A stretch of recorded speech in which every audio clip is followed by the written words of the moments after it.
नमस्ते प्यारे दोस्तों। आज मैं आपको एक मजेदार और जादुई कहानी सुनाने जा रहा हूँ। कहानी का शीर्षक है मीरा और जादुई रुमाल का रहस्य।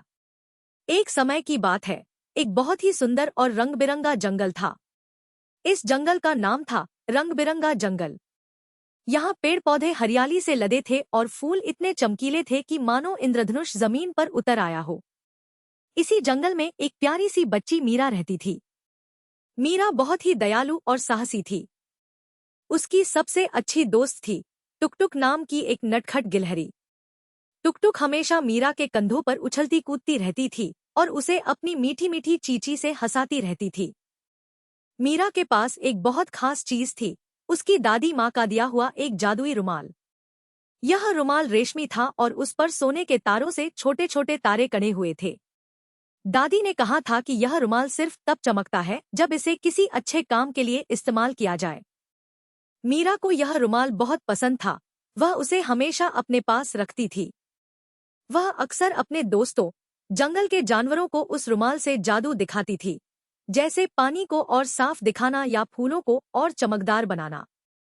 पर असली जादू तो दोस्ती और नेकी में था। यह बात मीरा धीरे धीरे सीख रही थी। एक दिन मीरा और टुकटुक जंगल में एक नई जगह खोजने निकले।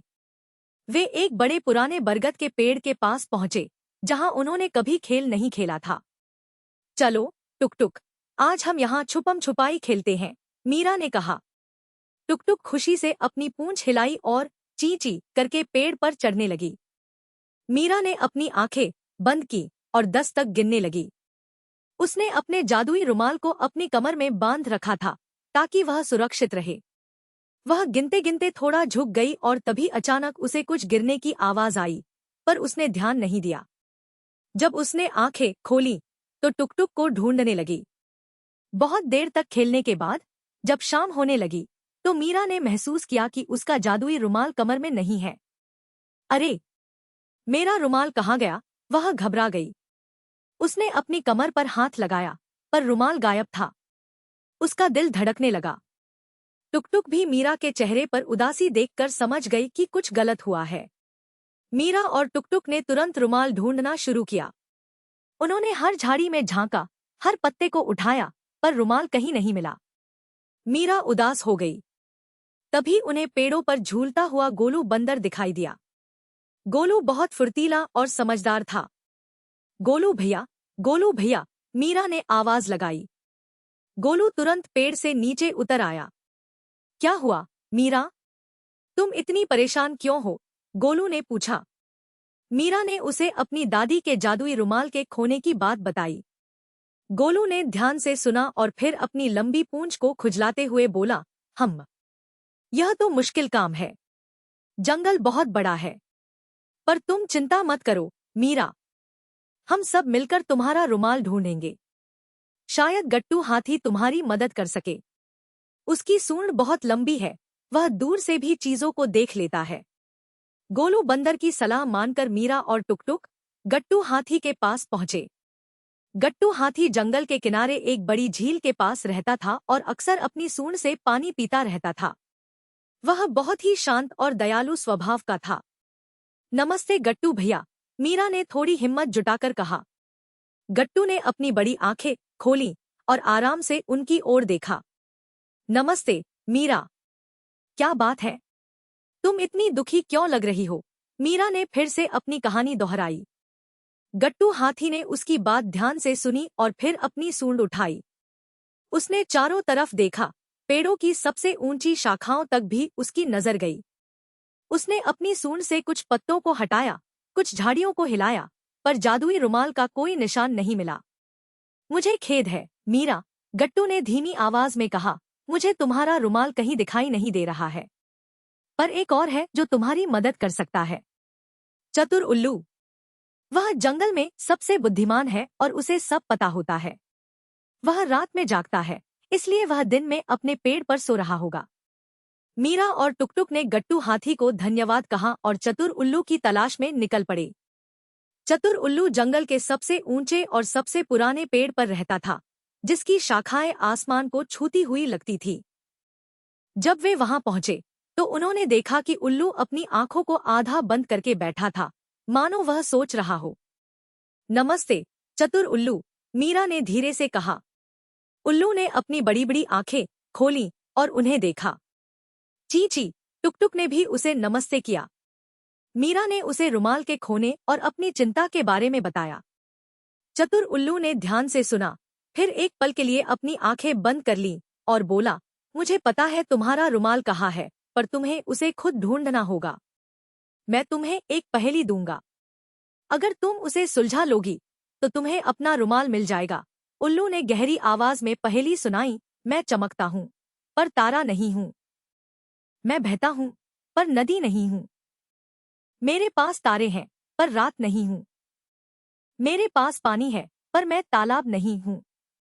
बताओ मैं कहाँ हूँ? मीरा और उसके दोस्त, अब गोलू बंदर भी उनके साथ आ गया था, पहेली सुनकर सोच में पड़ गए। चमकता हूँ पर तारा नहीं, बहता हूँ पर नदी नहीं, मीरा ने दोहराया। टुकटुक अपने सिर खुजा रही थी। गोलू बंदर एक पेड़ पर चढ़कर सोचने लगा। तारे, पानी, मीरा ने अचानक कहा। दादी ने कहा था कि रुमाल पर सोने के तारे हैं और जब वह चमकता है तो जादू होता है। गोलू ने बीच में टोकते हुए कहा, पानी, तालाब नहीं, कहीं यह कोई झरना तो नहीं? गट्टू हाथी ने अपनी सूंड से जमीन पर थपथपाते हुए कहा, हाँ, झरना। झरने का पानी बहता भी है और चमकता भी है, खासकर जब सूरज की रोशनी उस पर पड़ती है। सबने एक दूसरे की ओर देखा। चतुर उल्लू ने धीरे से अपनी आंखें खोलीं और मुस्कुराया। तुम सही हो, गट्टू हाथी। यह जंगल के सबसे पुराने और छिपे हुए झरने के पास है, जहां सूरज की पहली किरणें पड़ती हैं। पहेली सुलझते ही सब में नई ऊर्जा आ गई। उन्होंने चतुर उल्लू को धन्यवाद कहा और झरने की दिशा में चल पड़े। झरने तक का रास्ता आसान नहीं था। रास्ते में कंटीली झाड़ियां थीं, कुछ बड़े बड़े पत्थर थे और एक छोटी सी पहाड़ी भी थी जिस पर चढ़ना मुश्किल था। यह रास्ता बहुत ऊबड़ खाबड़ है, टुकटुक ने फुर्ती से पेड़ों पर कूदते हुए कहा। गोलू बंदर ने अपनी लंबी बाहों से मीरा को एक बड़ी चट्टान से कूदने में मदद की। जब वे एक गहरी खाई के पास पहुंचे तो गट्टू हाथी ने अपनी ताकत से एक बड़ा सा तना गिरा दिया, जिससे वे सब आसानी से खाई पार कर सके। मीरा ने देखा कि कैसे उनके दोस्त उसकी मदद के लिए अपनी पूरी कोशिश कर रहे थे। धन्यवाद दोस्तों, उसने कहा। यह सिर्फ एक रुमाल की खोज नहीं थी, बल्कि उनकी दोस्ती की भी एक परीक्षा थी। हर बाधा उन्हें एक दूसरे के करीब ला रही थी। आखिरकार काफी देर चलने के बाद वे एक बहुत ही खूबसूरत जगह पर पहुंचे।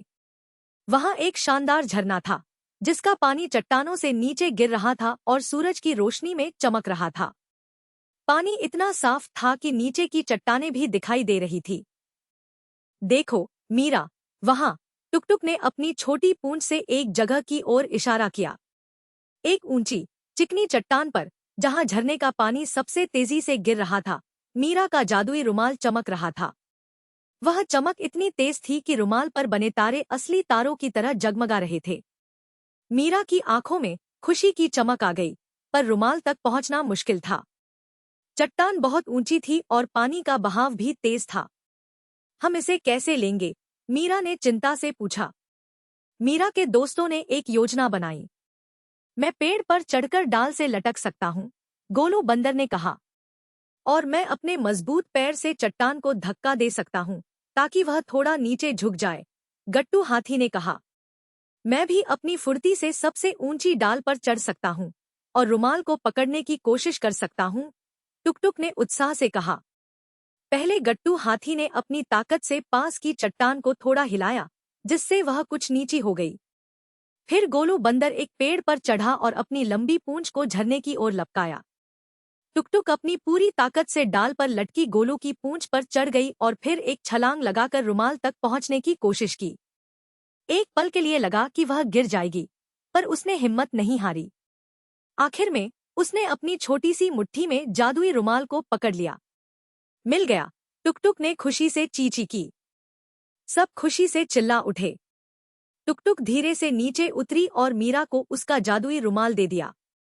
जैसे ही रुमाल मीरा के हाथ में आया, उसमें से एक अद्भुत सुनहरी चमक निकली। वह चमक इतनी तेज थी कि पूरे झरने और आसपास के पेड़ों को जगमगा दिया। जंगल के फूल और भी रंगीन हो गए, हवा में एक मीठी खुशबू भर गई और पक्षी चहकने लगे जैसे वे कोई खुशी का गीत गा रहे हों। मीरा ने अपने रुमाल को देखा, उस पर बने तारे अब और भी ज्यादा चमक रहे थे। यह सिर्फ एक जादुई रुमाल नहीं था, यह दोस्ती और सहयोग की शक्ति का प्रतीक बन गया था। मीरा की आंखों में आंसू आ गए, पर ये खुशी के आंसू थे। उसने अपने दोस्तों को गले लगाया। आप सबने मेरी बहुत मदद की। धन्यवाद, उसने कहा। सभी दोस्त मिलकर खुशी से झूमने लगे। उन्होंने एक साथ बैठकर कुछ मीठे फल खाए जो गोलू बंदर ने पेड़ से तोड़े थे। मीरा ने देखा कि कैसे हर जानवर ने अपनी खास शक्ति और बुद्धिमत्ता का इस्तेमाल करके उसकी मदद की थी। टुकटुक की फुर्ती, गोलू की चालाकी, गट्टू की ताकत और चतुर उल्लू का ज्ञान, सब मिलकर उन्होंने नामुमकिन को मुमकिन कर दिया था। मीरा ने सबको धन्यवाद देते हुए कहा, यह रुमाल सिर्फ मेरे लिए जादुई नहीं है, बल्कि आप सबकी दोस्ती और मदद ने इसे और भी खास बना दिया है। गट्टू हाथी ने अपनी सूंड से मीरा के सिर पर प्यार से थपथपाया और चतुर उल्लू ने अपनी आंखें खोलकर मुस्कुराया। उस दिन जंगल में दोस्ती का एक नया रिश्ता बना। मीरा और उसके दोस्तों ने वादा किया कि वे हमेशा एक दूसरे की मदद करेंगे। उन्हें समझ आ गया था कि जब हम सब मिलकर काम करते हैं तो कोई भी मुश्किल बड़ी नहीं होती। जादुई रुमाल अब मीरा के पास सुरक्षित था, और हर बार जब वह उसे देखती थी तो उसे अपने प्यारे दोस्तों की याद आती थी। जंगल में हमेशा खुशहाली और हंसी मजाक बना रहता था। मीरा और टुकटुक हर शाम जंगल की सुंदरता का आनंद लेने जाते थे और हमेशा कुछ नया सीखते थे। हर दिन एक नई कहानी, एक नया रोमांच और दोस्ती की एक नई मिसाल बन जाता था। वे जानते थे कि जब तक वे एक दूसरे के साथ हैं, कोई भी चुनौती उन्हें रोक नहीं सकती। जंगल हमेशा की तरह जीवंत और खुशहाल रहता था। इस कहानी से हमें यह सीख मिलती है कि सच्ची दोस्ती और एकता किसी भी मुश्किल को हल कर सकती है। जब हम सब मिलकर काम करते हैं और एक दूसरे की मदद करते हैं तो कोई भी चुनौती बड़ी नहीं लगती। तो कैसी लगी आपको ये कहानी? अगर आपको ये कहानी पसंद आई तो इसे लाइक करें, अपने दोस्तों के साथ शेयर करें और हमारे चैनल को सब्सक्राइब करना न भूलें। हम जल्द ही एक नई कहानी के साथ वापस आएंगे। तब तक के लिए अपना ध्यान रखें और खुश रहें।